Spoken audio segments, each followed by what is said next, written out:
Hey guys, Kelsey here from roughandtumblefarmhouse.com, and today I'm going to show you how to make your own DIY flax pillow.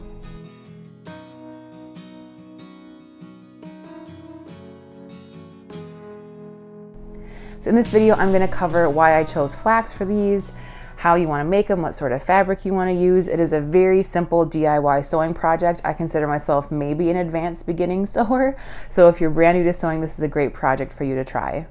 So let's dive into what we need to make these pillows. So first of all, I chose flax because it is a good material to use. They have a couple different options you can use in making pillows, these sort of like kind of heating pillows. You can use rice, you can use beans, you can use corn. I have looked at other bloggers who have used different fillers and kind of compared them side by side. And flax, in terms of heat retention, is kind of right in the middle, but it has some other aspects I really like. For example, it's kind of slippery and it's small, so the feeling of it is really nice, especially if you get like headaches and you want to make these pillows to put on your eyes, which can be really helpful.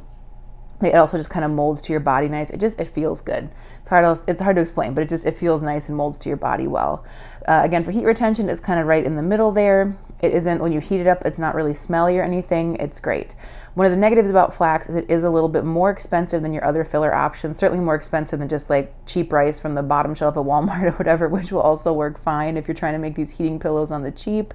I use the brown flax because it's a little bit cheaper than the golden flax. I got it from a local mill that we have, local like 2 hours away mill. So if you want to use something cheaper, you certainly can. Also in our pillow, we're going to be adding some lavender. I'd recommend either dried lavender or dried chamomile. Do not put fresh herbs in here. They will absolutely mold, but herbs that are well dried you can put in there. We're just going to be using a couple tablespoons of herbs for making a pillow. I'll show you roughly about this size. In terms of how much flax we're going to use, it really depends on the size of your pillow. Again, if you're making a pillow about this size, it's going to take around 2 to 3 cups. Depends on also how full you like your pillow to be. I don't like it to have any sort of, if you're to kind of flop this down, I want it to be thick and pretty full. I don't want to have any kind of gaps, but that's going to be up to you and in terms of how you like your pillow to be. You might have to make 1 or 2 to kind of get an idea of how you want it to actually feel. So aside from flax and any dried herbs you might want in there, you're going to need obviously fabric and thread. It's very important that you use 100% natural fibers for this because these go in the microwave.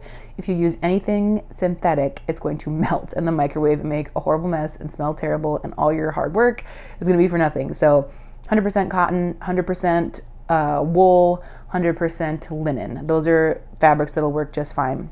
So I like to just find flannel things, or I have some old flannel shirts that have worn out that are great for this. I look at thrift stores for just kind of just like a random top sheet or something.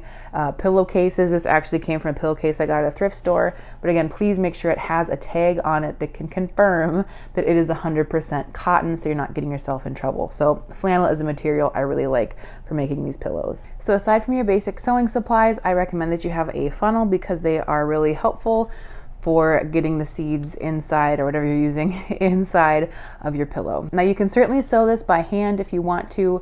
I'm going to use a machine here just because it's a lot faster. Some other things really quick to cover is you can also do 2 layers. I have found that just 1 layer of flannel works well. If you have a really like threadbare flannel shirt you're making, I'd probably do an inner layer of just a solid cotton to make sure it's not going to bust out of there. But just doing a single layer of flannel has not caused me any problems to date.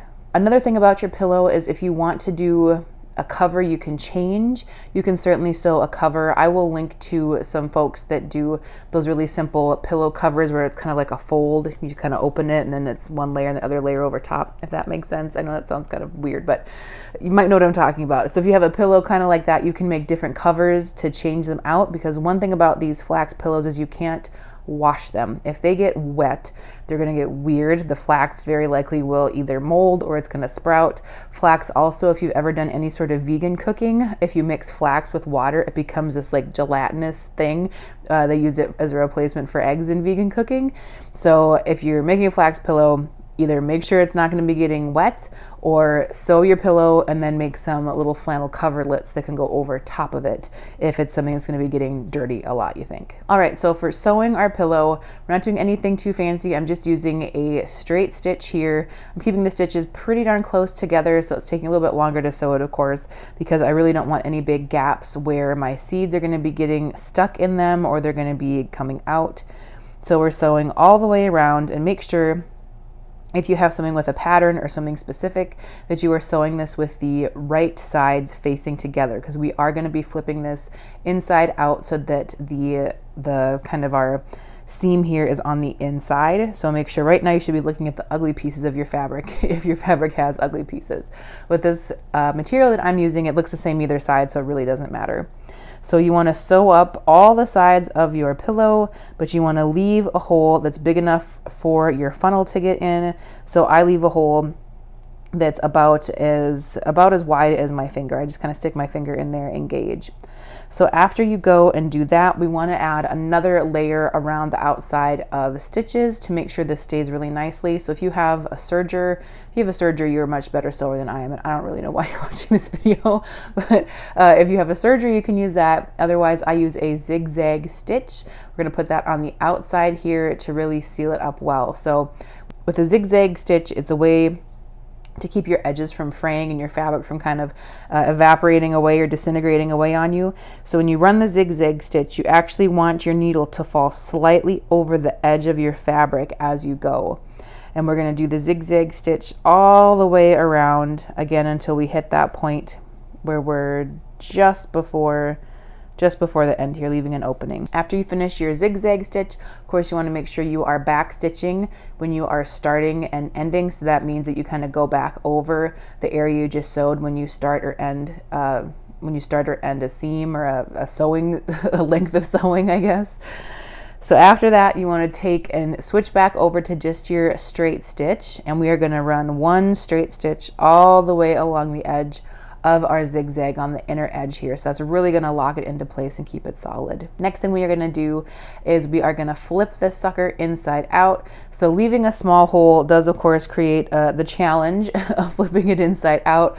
I still again like to just have a smaller hole because we are going to be hand sewing that hole shut, and so I like that to be as small as possible. So getting it inside out can be kind of tricky. I just kind of poke a piece of fabric through and start pulling it until we get it all the way out. So to really get those corners so they're looking nice, it's good as well to, I just use the scissors really gently, or you can use kind of a dull pencil or something and get it in there and poke those corners so they get nice and sharp looking. Next thing we're going to do is just fill up our pillow. So I am just going to kind of eyeball it here. I've got plenty of flax, so I'm going to stick my funnel in and just pour flax in until it feels about what I want it to be. And then from there, I'm going to add in a couple of tablespoons of dried lavender. And then from there, we just need to stitch it shut. So I'm going to be doing a hand stitch. I think this is called a ladder stitch. I'm not positive. But so this little stitch is one that once we pull it tight is going to all but disappear. It's going to be really hard to see. Now, if you don't feel confident in your hand stitching, you can absolutely just fold in your kind of hems on the side here and then just sew over it with the machine. You can totally do that. Nothing wrong with that. It's going to look a little less kind of finished on that one little spot. There's absolutely no problem with doing that whatsoever. After that, you want to just take it and kind of shake it around a little bit, toss it, get those herbs kind of through the rest of the mixture here so they're evenly distributed, and it's ready to go. So when it comes to using your flax pillow, I keep them in the freezer a lot of the time. Actually, having them cold is nice because they're really great as kind of a cure-all for my kids. I have a 4-year-old and a 2-year-old and a brand new baby boy, and my 2-year-old especially, I need a Band-Aid anytime anything happens. And if she's not bleeding, I try not to give her Band-Aids because we go through them like hotcakes. So these work really nice. It's like, oh, we can pull out one of the pillows from the freezer, and so then they have their little pillows in there. They'll go and get them themselves and put them on their owies and stuff like that. And it takes nothing really to go from the freezer to heating them up in the microwave. Now, in the freezer, please keep them in some sort of a bag. I have a reusable plastic bag I keep them in for storing, because otherwise they will pick up kind of like, if you got stuff in the freezer, you get kind of like a freezery taste. They can get kind of like a freezery sort of smell. So I like to keep them inside a bag in the freezer. That also prevents them from picking up extra moisture from the freezer or getting like an ice cube on them or something, because we really don't want that extra moisture being added into our pillows here. When it comes to using them in the microwave, I would start, it depends on the size of your pillow, how long you're going to be microwaving this thing. I would start with just 20 seconds and see how that does. Take it out and feel it, and then add 10 seconds. Just nuke it for another 10 seconds and see how it feels, and then go from there. It's not going to take more than probably like 30-40 seconds to get a pillow of this size to be warm enough for whatever you're trying to use it for. So super simple to make. Let me know if you have any questions below in the comments. I love making these pillows. Again, it's just a nice thing to kind of cozy up with. We're getting into those kind of chilly spring days here on the farm where it's kind of wet and damp and just kind of chilly. And so it's nice to have these little things to warm you up, to soothe your headaches, or just to have kind of a cozy little thing or something to give your kids when they won't stop raiding your Band-Aid drawer. Thank you so much for watching. We will see you next week for more farming, family, food, and fortitude here at our rough and tumble farmhouse.